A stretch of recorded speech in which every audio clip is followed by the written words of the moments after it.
Hello, this is Matt on the Moon Lambo channel, and I've got a few stories for you in this video. The first one I'm going to tackle comes from crypto media outlet U Today, and it's titled Ripple Strikes Partnership with Major UAE Bank, perhaps the biggest news of the day.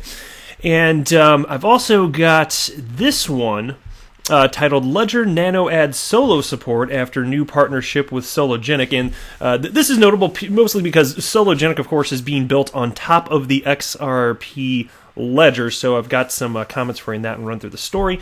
And then I'm going to wrap up with this piece, which I found interesting. And it's titled, Why Do Criminals and Terror Groups Prefer Bitcoin over Privacy Coins?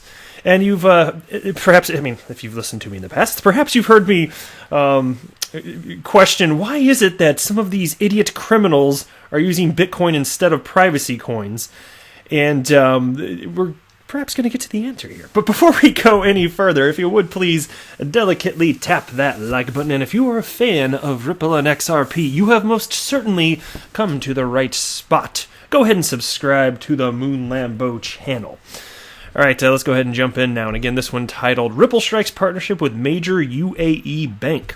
A blockchain company, Ripple, recently inked a partnership with Dubai-based National Bank of Fujairah, NBF, according to its official announcement. By joining the RippleNet network, the bank will allow its customers to perform nearly instantaneous transactions, which of course could be a catalyst for change, as the subheading indicates. NBF CEO Vince Cook says there is a need for innovative ways to improve their service in the age of rampant digitalization. A blockchain, the technology behind Bitcoin, allows managing cross-border payments in a seamless and frictionless manner. Of course, it'd make more sense to talk about XRP, but here's a quote from him nonetheless. We will always look for the next best thing for our customers as part of our commitment of being the best financial partner for their business and personal needs. All right, and last year, NBF also became a member of the Marco Polo blockchain network that does utilize R3's Corda enterprise blockchain technology. And of course, Corda being notable because you can settle utilizing XRP. So it's all interconnected in one way or another here. And so again, hoping for bigger and better things. And they got the subheading here, eyeing the $80 billion market. NBF will mainly focus on its Indian customers that send money back home via IndusInd Bank, the Mumbai-based banking institution, joined the RippleNet back in February 2018 to improve cross-border payments that surpass $80 billion annually in India. And so, of course, with all of this down the road, if you can imagine, as this is all fleshed out, it should be good for XRP, right? Isn't that the idea here? Ultimately, on-demand liquidity being used for the settlement of all of this, because they already got the. If you're on RippleNet, you've at a minimum got the messaging portion down, which is already replacing Swift. And so on the right track there, right? I would say so. All right. Also take a look at this, though. So here's another article on the same topic. This one's from Bitcoinist.com. They titled this, Ripple Partners with UAE Bank for Cross-Border Payments, and part of it's just covered in a similar fashion to what I just cited there. But I did want to highlight this because you just see this trend, whether it's Bitcoinist.com or NewsBTC.com. You got a bunch of people that clearly are at least at a minimum emotionally, if not monetarily, invested in a particular narrative here. And so they go through all this. And anytime there's any sort of positive news about Ripple and XRP, which is almost every single day, frankly, they cover the news, seemingly unbiased, but then they get to the second half here and of their article, and then it just kind of goes down to anything they can do to dig up the past, unrelated things, and cite all sorts of nonsense. So it's mostly designed to instill fear, uncertainty, and doubt. And so you can see here, for example, here's a subheading, Are partnership announcements relevant in 2020? So it's a positive announcement. Does it really matter for the ecosystem? What about XRP? Well, the funny thing about announcements is, by and large, they pretty much never have mattered in terms. If you're going to track the price action of XRP, not in a notable way or an easily trackable way. I think that it really more so any positive news. It's just the people that are there, and it makes them stay there, not panic sell, and they will actually hold their XRP. And so in that sense, it can be quite good. And there's a reason that XRP is third in market cap. Some people at least are noting the differences between the cryptocurrencies, but maybe not the most people, but still, it's something there. And then they go on to talk about, and I don't really want to run through this in depth, I just wanted to highlight this so you can be aware of this, and just to call Bitcoinist.com out for garbage like this when they do it. And then they go on to talk about, this is something I covered the other day. Yeah, the truth is that MoneyGram is hemorrhaging money, and even though Ripple actually paid MoneyGram $11 million to use Ripple Tech, MoneyGram still posted quarterly losses of $9 million. As if on-demand liquidity was supposed to suddenly make MoneyGram's problems completely evaporate. That was never how this goes. MoneyGram has had all sorts of other issues. This is just a piece of the puzzle, and given that XRP as a bridge currency, via on-demand liquidity, it's still coming online, there's only a handful of corridors open, why would you expect it to just suddenly fix all of their monetary woes? So there's that. And again, this isn't something that was even related to the piece. They just want to tack on a bunch of stuff as a bogus narrative here. All right, next, take a look at this. Ledger Nano adds Solo support after new partnership with Sologenic.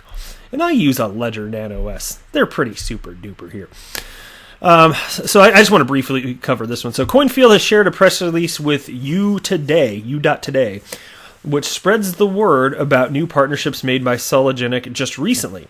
Now, this blockchain company will be working with the XRP toolkit produced by Toho Labs, cooperating with some, and that would be we'd say Win's project there, and its coin Solo will be supported by the Ledger Nano and Trezor wallets.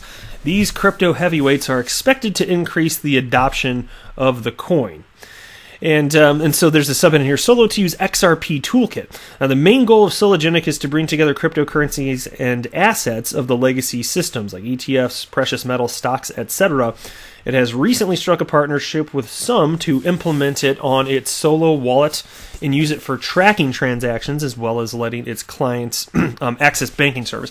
And so for those of you that don't know or perhaps can't recall, Sologenic essentially wants to tokenize everything, utilizing the Solo coin here, which is built on top of the XRP ledger, and so in theory, it's something that would be good for XRP because XRP would be a pretty obvious off-ramp since XRP is native to the XRP ledger. All right, lastly here, why do criminals and terror groups prefer Bitcoin over privacy coins? Despite Bitcoin's young age, its adoption has been far and wide across all ages. However, when you say far and wide, that also encompasses its illicit use. In 2019, it was revealed that Hamas, the militant Palestinian group, had fashioned a campaign to raise money using Bitcoin. There have been numerous cases where a terror group had been noted to use cryptocurrencies, especially Bitcoin, to fund its activities. However, the question still remains, why Bitcoin? Philip Gradwell, the chief economist at Chainalysis, noted that the reason behind this was Bitcoin's liquidity. In an exclusive interview with AMB Crypto, Gradwell said, quote, "I would say that the majority of cryptocurrency activity and also, therefore, illicit activity is actually on the non-private, the bigger cryptocurrencies, which is primarily Bitcoin." And of course, by the way, and I'll note here that it's still a small percentage of total transactions on the Bitcoin blockchain. The piece continues. He added that the crypto criminals do not want to go through the hassle of understanding to set up a privacy coin wallet like Monero. Even though the criminals might find Bitcoin difficult, they did not want to put the effort to understand other coins. And here's another quote from him now. Then on the criminal side, they also want the most liquid assets. It's harder to set up a Monero than it is to Bitcoin, and so you can have the type of funds in Bitcoin. Chainalysis that tracks about 40 cryptocurrencies noted that the privacy coins were difficult to track, and there were some blind spots with respect to this. Despite the popular use of Bitcoin, Gradwell stated that the use of crypto for terror financing has been very small. And here's a final quote from him.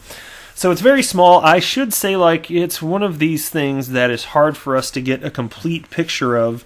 But what we are aware of is in the range of, I want to say, some sort of tens of thousands of dollars. So to answer the question, why are criminals using Bitcoin instead of privacy coins? It's a question that I posed. According to this, the answer is liquidity and lazy criminals who don't want to learn how to operate Monero. That's pretty much it. So anyway, that's it for this video. But thank you so much, my friend, for stopping by. I do appreciate it. I am not a financial advisor. Do not buy or sell anything because of anything that I say or write. That would be a very, very, very bad idea. Until next time, to the moon, Lambo!